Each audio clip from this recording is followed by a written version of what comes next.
સવારના 7 વાગ્યા હતા. સુરેખાજી રસોડામાં ચા બનાવવા ગયા અને અવાજ થતાં એમની પુત્રવધૂ સુમન જાગી ગઈ. તેણે તેના પતિ રાજીવને ચીડાઈને કહ્યું, મને સમજાતું નથી, તમારી માને શું તકલીફ છે? તે મને સવારે સૂવા પણ નથી દેતી. હવે તો હું એમની સવારની આ આદતથી કંટાળી ગઈ છું. તે પોતે સવારે વહેલા ઉઠીને મંદિરે જવા નીકળી જાય છે અને એમાં તે મારી ઊંઘ પણ બગાડે છે. એક તો મારે દિવસભર ઘરનું બધું કામ સંભાળવું પડે છે, ઉપરથી તે મને બરાબર સૂવા પણ નથી દેતી. પત્નીની વાત સાંભળીને રાજીવ પણ જાગી ગયો.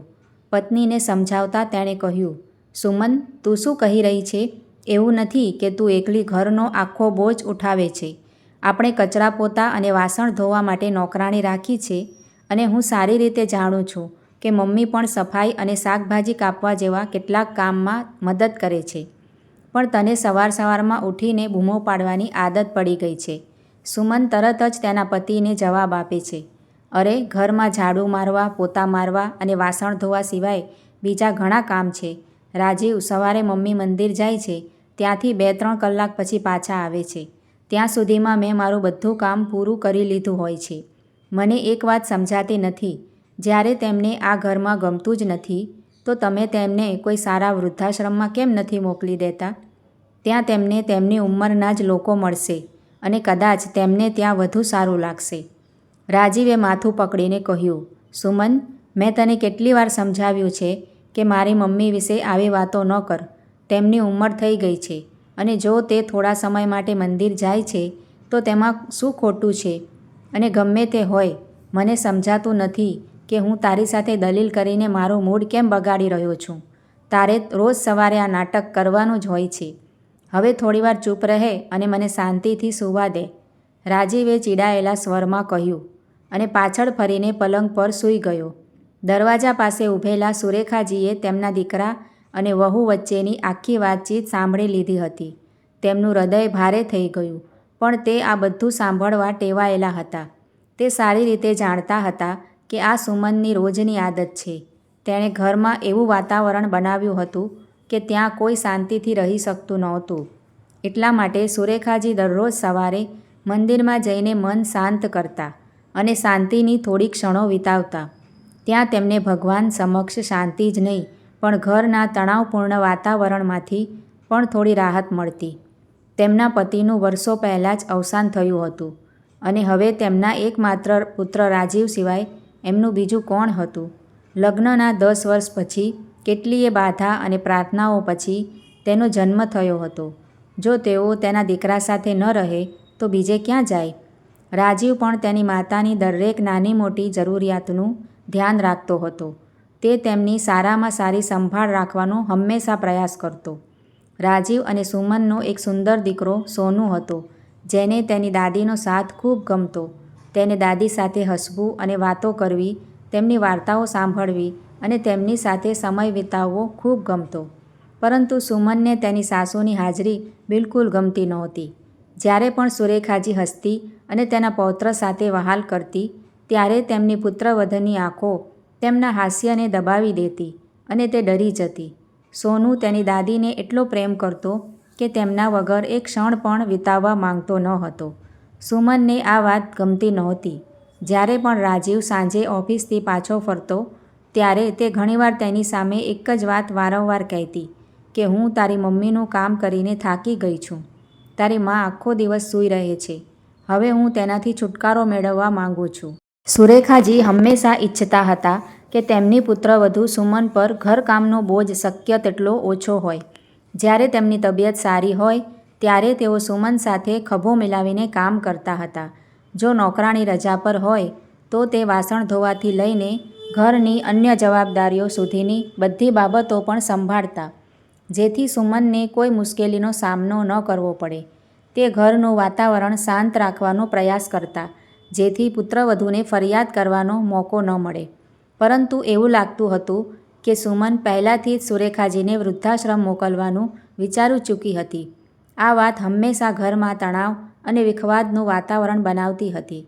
રાજીવ સુમનની આ જીદને બિલકુલ સહન કરી શકતો નહોતો. તેની માતાને વૃદ્ધાશ્રમ મોકલવાની વાત સાંભળીને તે ગુસ્સે થઈ જતો અને આ મુદ્દે સુમન સાથે વારંવાર દલીલો કરતો. આ રીતે આ તણાવપૂર્ણ પરિસ્થિતિ મહિનાઓ અને વર્ષો સુધી કોઈ ઉકેલ વિના ચાલુ રહી. આજે સુમનના કેટલાક સંબંધીઓ તેના ઘરે આવ્યા હતા. સુરેખાજી તે સમયે સૂઈ રહ્યા હતા. સુમન તે સમયે કંઈ બોલી નહીં, પરંતુ જ્યારે રાજીવ રાત્રે ઘરે પાછો ફર્યો ત્યારે સુમન ફરીથી હંગામો કરવા લાગી અને આગ્રહ કર્યો કે જ્યાં સુધી તે તેની માતાને વૃદ્ધાશ્રમમાં નહીં મોકલે ત્યાં સુધી તેને ચેન નહીં પડે. રાત્રે જ્યારે બધા સૂતા હતા ત્યારે રાજીવ પાણી પીવા માટે તેના રૂમમાંથી બહાર આવ્યો. તેણે જોયું કે તેની માતાના રૂમમાં લાઇટ ચાલુ હતી. રાજીવ અંદર ગયો અને તેણે તેના માતાના હાથમાં પિતાનો ફોટો જોયો. તેમની આંખો ભીની હતી અને તે ઊંડા વિચારોમાં ખોવાયેલી હતી. રાજીવ તેની માતા પાસે ગયો અને તેમના ખોળામાં માથું રાખીને સૂઈ ગયો. શું થયું મમ્મી, તમે ઠીક છો ને? દીકરા, હું વિચારી રહી હતી કે મારા કારણે તમારા બંને વચ્ચે રોજ ઝઘડો થાય છે. ઘરનું વાતાવરણ ભારે થઈ ગયું છે. મેં મારું જીવન બહુ સારી રીતે જીવી લીધું. હવે મારા મનમાં ફક્ત એક જ ઈચ્છા બાકી છે. તમે બધા એકબીજા સાથે ખુશીથી રહો, પ્રેમ અને શાંતિથી જીવો. આ રોજનો ઝઘડો અને કંકાસ સારી વાત નથી. તેથી જ મેં નક્કી કર્યું છે કે તું મને ઋષિકેશના વૃદ્ધાશ્રમમાં મૂકી આવે. મને ત્યાં સારું લાગશે અને તમારા ઘરમાં પણ શાંતિ રહેશે. તેની મમ્મી પાસેથી આ સાંભળીને રાજીવની આંખો આંસુઓથી ભરાઈ ગઈ અને તે રડતા અવાજે બોલ્યો, પણ મમ્મી, હું જીવતે જીવ તને મારાથી કેવી રીતે અલગ કરી શકું? તું મને મારા જીવ કરતાં પણ વધુ વહાલી છે. આજે હું જે કંઈ છું તે ફક્ત તારી મહેનતનું પરિણામ છે. હું ક્યારેય તારા ઋણમાંથી મુક્ત થઈ શકતો નથી. પણ દીકરા, મને આ ઘરમાં ઝઘડાનું વાતાવરણ ગમતું નથી અને હું ત્યાં હંમેશા માટે ક્યાં જવાની છું? હું ત્યાં ફક્ત થોડા સમય માટે જ જવા માગું છું. જ્યારે આ ઘરનું વાતાવરણ શાંત થઈ જશે ત્યારે તું મને પાછો લઈ જજે. મારી હવા પાણી બદલાઈ જશે ત્યારે મને પણ સારું લાગશે. અને આજકાલ મારા જેવા કેટલાય વૃદ્ધ લોકો ત્યાં રહે છે. આશ્રમોમાં પણ સારી સુવિધાઓ પૂરી પાડવામાં આવે છે. મને ત્યાં મારી ઉંમરના લોકો પણ મળશે અને હું પણ ખુશ રહીશ. ઋષિકેશ બહુ દૂર નથી. જ્યારે પણ તમે લોકો મને યાદ કરો ત્યારે મને મળવા આવી શકો. રાજીવ તેની માતાના ચહેરા તરફ જોઈ રહ્યો હતો. તેમના ચહેરા પર સ્મિત હતું, પરંતુ રાજીવ તેની આંખોમાં ઉમટેલા આંસુઓનું પૂર સ્પષ્ટ જોઈ શકતો હતો. પરિસ્થિતિને કારણે લાચાર રાજીવ ચૂપચાપ તેના પલંગ પર પાછો ગયો અને સૂઈ ગયો. ઊંઘ હવે તેની આંખોમાંથી ઘણી દૂર થઈ ગઈ હતી. તેની માતાના શબ્દો તેના મનમાં ગૂંજતા હતા અને તે અચાનક ભૂતકાળની યાદોમાં ખોવાઈ ગયો. તેનું મન તે જૂના દિવસોના પાના ફેરવવા લાગ્યું, જ્યારે તે ફક્ત 5 વર્ષનો હતો. તે નાની ઉંમરે તેના પિતાનું અવસાન થયું હતું અને સુરેખાજી પર જાણે દુઃખનો પહાડ તૂટી પડ્યો હતો. સગા સંબંધીઓએ તેમના પર ફરીથી લગ્ન કરવા દબાણ કર્યું, એમ કહીને કે આટલી નાની ઉંમરે એકલા રહેવું સરળ નહીં હોય. પરંતુ સુરેખાજી મક્કમ હતા કે તે ફરીથી લગ્ન નહીં કરે. તેના બદલે તેમણે તેના એકમાત્ર પુત્ર રાજીવને માતા અને પિતા બંનેનો પ્રેમ આપવાનું વચન આપ્યું. તે બહુ શિક્ષિત ન હતા, પણ તેમના હાથમાં જાદુ હતો. તે એટલી સ્વાદિષ્ટ વાનગી બનાવતા હતા કે દરેક વ્યક્તિ તેમના વખાણ કર્યા વગર રહી શકતી ન હતી. તેમણે આ કુશળતાને પોતાની શક્તિ બનાવી અને ઘરેથી ટિફિન સેવા શરૂ કરી, જેથી તેઓ રાજીવની પણ સારી સંભાળ રાખી શકતા હતા. અને પછી તો સવાર કે સાંજ જોયા વગર એમણે રાજીવને ભણાવવા માટે સખત મહેનત કરી. તેને એટલો સક્ષમ બનાવ્યો કે આજે તે એક સરકારી બેંકમાં મેનેજર તરીકે કામ કરી રહ્યો છે. રાજીવે તેની માતા સુરેખાજીના જીવનના સંઘર્ષને નજીકથી જોયો હતો. તેમની મહેનત, બલિદાન અને સંઘર્ષનો રાજીવના મન પર ખૂબ ઊંડો પ્રભાવ પડ્યો. આ જ કારણ હતું કે તે ઈચ્છતો હતો કે તેની પત્ની સુમન બહાર કામ ન કરે, પરંતુ ઘરની જવાબદારીઓ સંભાળે અને તેની માતાની સંભાળ રાખે અને તેનો આદર કરે. તે તેની માતા માટે શાંતિપૂર્ણ અને આદરપૂર્ણ જીવન ઈચ્છતો હતો. પરંતુ સુમનને રાજીવ પ્રત્યેની આ માતા ભક્તિની લાગણી બિલકુલ પસંદ નહોતી. તેને જરાય ગમતું ન હતું કે રાજીવ તેની માતાને આટલું મહત્ત્વ આપે. અને સુમનને જે વાત વધુ પરેશાન કરતી હતી તે તેના પુત્ર સોનુનો તેની દાદી પ્રત્યેનો અતૂટ લગાવ હતો. સોનુને તેની માતા કરતાં તેની દાદી સાથે સમય વિતાવવાનું વધુ ગમતું હતું. આ બધું જોઈને સુમનને ઈર્ષ્યા થતી અને પરિણામે સુમનનું વર્તન દિવસે ને દિવસે વધુ કડવું થતું ગયું. તેણે તેની સાસુ સુરેખાજીને હેરાન કરવાનું શરૂ કર્યું અને વારંવાર તેના કડવા શબ્દોથી તેને દુઃખ પહોંચાડવાનું શરૂ કર્યું. પુત્રવધૂનો કટાક્ષ સાંભળીને સુરેખાજીનો આંતરિક સ્વભાવ હાર માનવા લાગ્યો ધીમે ધીમે તેમની તબિયત ખરાબ થવા લાગી. ઘણીવાર તેમને ઉધરસ ખાતી વખતે ઉલટી થવા લાગી. હવે સુમને તેમના પ્રત્યે અણગમો વ્યક્ત કર્યો અને તેની સાસુને વૃદ્ધાશ્રમ મોકલવાનું નક્કી કર્યું, જેનું પરિણામ એ આવ્યું કે સુરેખાજી હાર માની ગયા અને પોતે વૃદ્ધાશ્રમ જવા તૈયાર થયા. રાજીવ પણ સમજી ગયો કે તેની માતાને આ ઘરમાં ગુંગળામણભર્યું જીવન જીવવું પડી રહ્યું છે, જેના કારણે તેમની તબિયત બગડતી હતી. સંજોગોથી હારી ગયેલ રાજીવ તેની માતાને વૃદ્ધાશ્રમમાં છોડી આવવા તૈયાર થયો. પરંતુ સોનુએ દાદીના વૃદ્ધાશ્રમ જવાની વાત સાંભળતા જ તરત જ તેમને ગળે લગાવી દીધા. હું દાદીને ક્યાંય જવા નહીં દઉં. દાદી મારી સાથે રહેશે. તે બૂમો પાડતા જોરથી રડવા લાગ્યો. તેને રડતો જોઈને રાજીવ પણ હિંમત હારી ગયો. પણ પછી તેણે પોતાના દીકરાને સમજાવ્યું, દીકરા, દાદીને થોડો સમય આરામની જરૂર છે.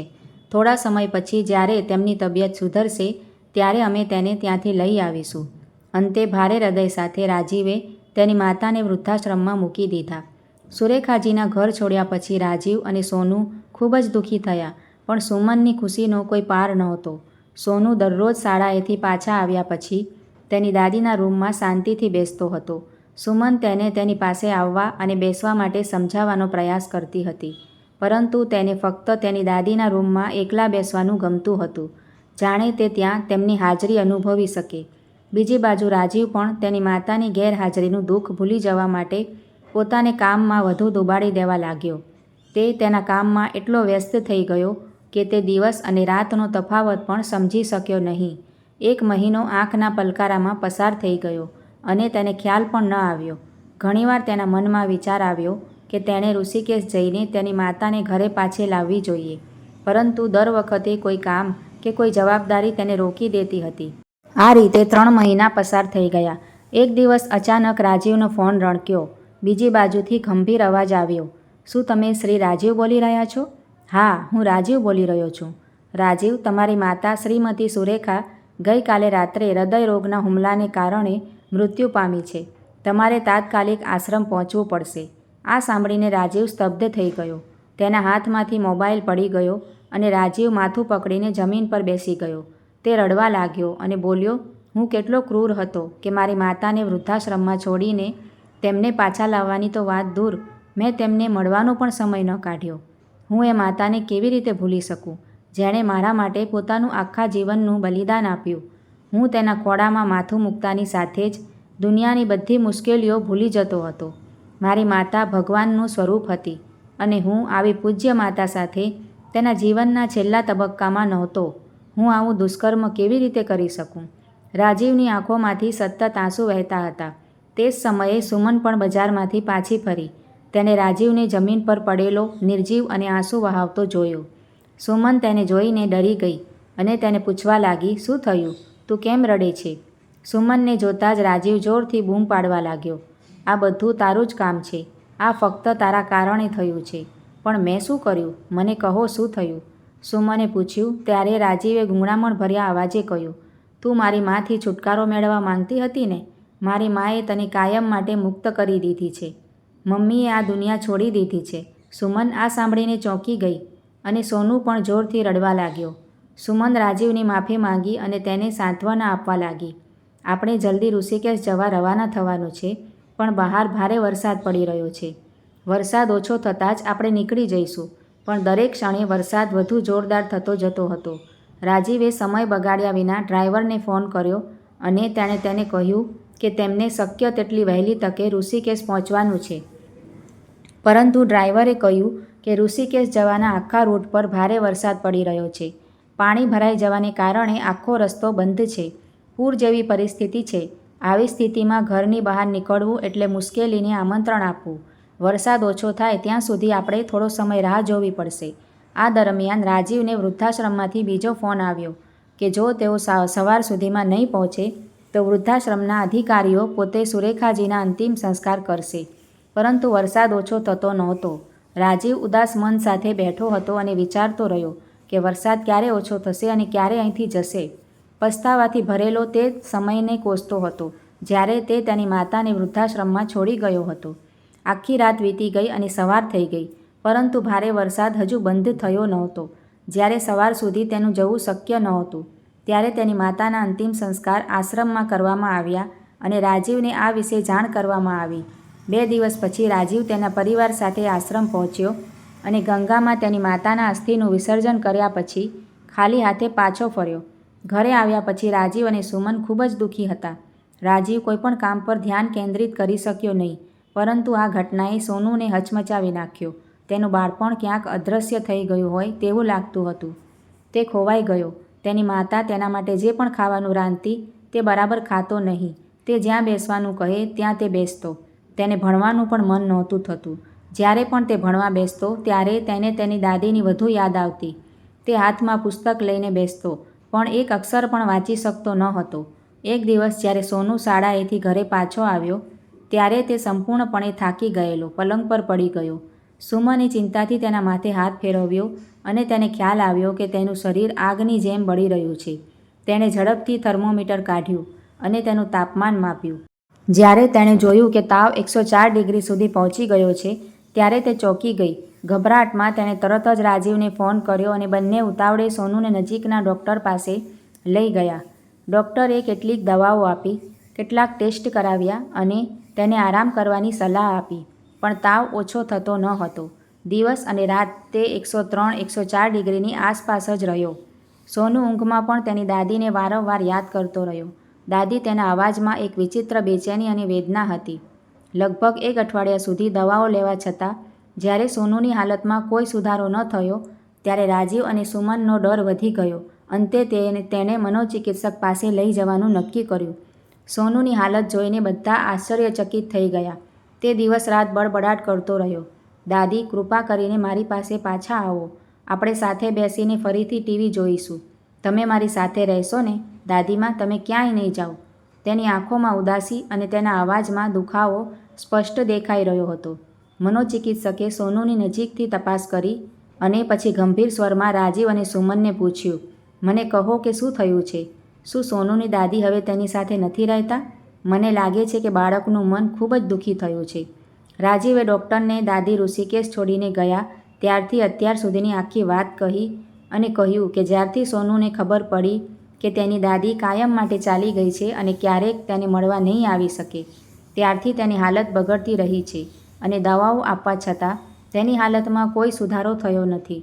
પછી ડૉક્ટરે ગંભીર સ્વરમાં કહ્યું, જુઓ, હું સમજું છું કે આ તમારા માટે સરળ રહેશે નહીં, પરંતુ સોનુની માનસિક સ્થિતિને દૂર કરવાનો આ એકમાત્ર રસ્તો છે.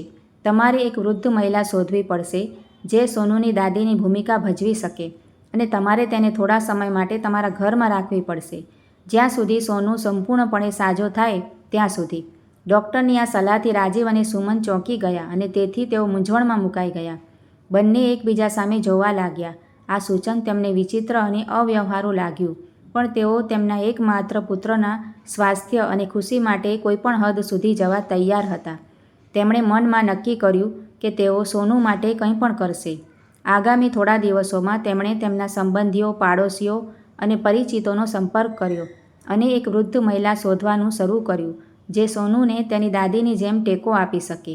પરંતુ તમામ પ્રયાસો છતાં તેમને કોઈ એવી સ્ત્રી મળી નહીં જે આ ભૂમિકા ભજવવા માટે તૈયાર હોય અને સોનુ સાથે તેની દાદી જેવો પ્રેમાળ સંબંધ બનાવી શકે. એક દિવસ મૂંઝવણમાં મુકાઈને સુમને રાજીવને કહ્યું કે આપણે ખૂબ પ્રયાસ કર્યા છતાં પણ કોઈ યોગ્ય સ્ત્રી મળી નથી, તો આપણે વૃદ્ધાશ્રમનો સંપર્ક કેમ ન કરીએ? કદાચ આપણને ત્યાં કોઈ વૃદ્ધ મહિલા મળશે જે સોનુની દાદીની જેમ સંભાળ રાખી શકે અને તેને આ દુઃખમાંથી બહાર કાઢી શકે. ભાગ્યની વિડંબના જુઓ કે સુમન સોનુની વાસ્તવિક દાદીને બોજ સમજીને વૃદ્ધાશ્રમમાં છોડી ગઈ હતી. આજે એ જ સુમન પોતાના દીકરાના જીવન માટે વૃદ્ધાશ્રમમાંથી બીજી એક મહિલાને લાવવા સંમત થઈ છે. ડૉક્ટરની મદદથી રાજીવે દિલ્હીના એક વૃદ્ધાશ્રમના સંચાલકો સાથે વાત કરી. તેમણે કહ્યું કે થોડા દિવસ પહેલાં જ એક વૃદ્ધાશ્રમમાં એક મહિલા આવી હતી. તે જ્યારથી આવી છે તેનો કોઈ સગો ક્યારેય તેને મળવા આવ્યો નથી. થોડા સમય પહેલાં તેને માથામાં ઈજા થઈ હતી, જેના કારણે તેની યાદશક્તિ તેણે ગુમાવી દીધી છે. તે એકલી છે. જો તમે તેને ઘરે રાખશો તો તમને કોઈપણ પ્રકારની તકલીફ કે અગવડતા નહીં પડે. તે ખૂબ જ ખુશખુશાલ છે. રાજીવ ડૉક્ટર સાથે રાધાજીને મળવા ગયો. જ્યારે તેણે તેને પોતાની સામે જોઈ ત્યારે તે વિચારવા લાગ્યો કે સોનુ કેવી રીતે માનશે કે તે તેની દાદી છે, કારણ કે આ વૃદ્ધ મહિલા ખૂબ જાડી છે, તેના વાળ પણ ટૂંકા છે અને તે ચશ્મા પહેરે છે. તેના ચહેરા પર કેટલાક ઈજાના નિશાન હતા. ત્યાંથી આવ્યા પછી રાજીવે ડૉક્ટરને કહ્યું, મારી માતાના વાળ ખૂબ લાંબા હતા અને તે ખૂબ જ પાતળા હતા અને ચશ્મા પહેરતા નહોતા. મને ખબર નથી કે સોનુ તેમને દાદી તરીકે સ્વીકારશે કે નહીં. તો ડૉક્ટરે કહ્યું, આ બધું મારા પર છોડી દો. ડૉક્ટરે રાધાને પોતાની બાજુમાં બેસાડી અને સોનુને સાથે તેનો પરિચય કરાવ્યો. સોનુએ પૂછ્યું કે તમે ભગવાન પાસે ગયા હતા ને? તો પછી તમે પાછા કેવી રીતે આવ્યા? અને તમે આટલા જાડા કેવી રીતે થયા? ડૉક્ટરે કહ્યું, સોનુ, તું બીમાર પડ્યો હતો ને, એટલે જ ભગવાને તેમને તારા માટે પાછા મોકલ્યા. અહીં આશ્રમમાં તેમણે પોતાનું સારું ધ્યાન રાખ્યું, ઘણી કસરત કરી અને તેમનું સ્વાસ્થ્ય ખૂબ સારું થઈ ગયું છે. હવે તેઓ તારી સાથે જ રહેશે. આ સાંભળીને સોનુ ખૂબ ખુશ થઈ ગયો અને દાદીને ગળે લગાવી. પછી તેણે તેની મમ્મીને કહ્યું, મમ્મી, મને ખૂબ ભૂખ લાગી છે. ચાલો ઘરે જઈએ. આજે હું અને દાદી સાથે જમશું અને કાર્ટૂન જોઈશું. આ સાંભળીને સુમન મનમાં ખૂબ જ સંતુષ્ટ થઈ ગઈ. આજે ઘણા સમય પછી સોનુના ચહેરા પર સ્મિત હતું, પણ તેનો અંતરાત્મા તેને દોષ આપી રહ્યો હતો કે જો તેણે તેની સાસુ સાથે ખરાબ વર્તન ન કર્યું હોત તો તેને આજે આ દિવસ ન જોવો પડત. રાધાજી ખૂબ જ ઝડપથી તે ઘરમાં ભળી ગયા અને સોનુ પણ ખૂબ જ ઝડપથી તેમની સાથે હળીમળી ગયો. બધું પહેલાં જેવું થવા લાગ્યું, પણ સુમન હવે પહેલાં જેવી રહી નહોતી. તે દાદીને કંઈ કડવું બોલતી નહોતી કે તેને બોજ માનતી નહોતી, બલકે તેની સંપૂર્ણ સંભાળ રાખતી હતી. પણ સોનુએ તેની દાદીમાં પરિવર્તન જોયું. તે વિચારવા લાગ્યો કે તેની દાદી તેને હિન્દી વિષય શીખવતી હતી, પણ હવે તે તેને કેમ નથી શીખવતી? શું તે હવે બધું ભૂલી ગઈ છે? રાજીવે તેને સમજાવ્યું કે હવે દાદી પહેલાં કરતાં મોટા થઈ ગયા છે અને આ ઉંમરે યાદશક્તિ નબળી પડી ગઈ છે, એટલા માટે તે તને ભણાવી શકતા નથી. પછી સોનુએ કહ્યું, બરાબર છે પપ્પા, છતાં હું ખૂબ ખુશ છું. હવે મમ્મી પણ દાદીજીને ઠપકો નથી આપતી. રાજીવના મનમાં ઊંડો અફસોસ હતો કે કાશ મારી માતાના સમયમાં આવું વાતાવરણ હોત, કાશ તેને પણ આટલું શાંતિપૂર્ણ જીવન મળ્યું હોત. તેને સતત તેની માતાની યાદ આવતી હતી અને તેનું હૃદય ઉદાસીથી ભરાઈ જતું હતું. ક્યારેક જ્યારે તે એકલો હોય ત્યારે તેની આંખોમાં દુઃખના કારણે આંસુ આવી જતા. આજે જ્યારે રાજીવ સવારે ઉઠ્યો ત્યારે તે તેની માતાને યાદ કરીને ઉદાસ થઈ ગયો. એટલામાં સોનુ હસતા ચહેરે સાથે તેની સામે આવ્યો. શું તમે રડો છો પપ્પા? હવે દાદી પણ અમારી પાસે આવી ગયા છે પપ્પા. તમારી ઉદાસી દૂર કરવાનો મારી પાસે એક સારો પ્લાન છે. આજે તમે ઓફિસ નહીં જાઓ. આપણે બધા ખરીદી કરવા જઈશું. આપણે બધા મારી અને દાદીની મનપસંદ વસ્તુઓ ખરીદીશું અને સાંજે આપણે બધા પાર્કમાં જઈશું.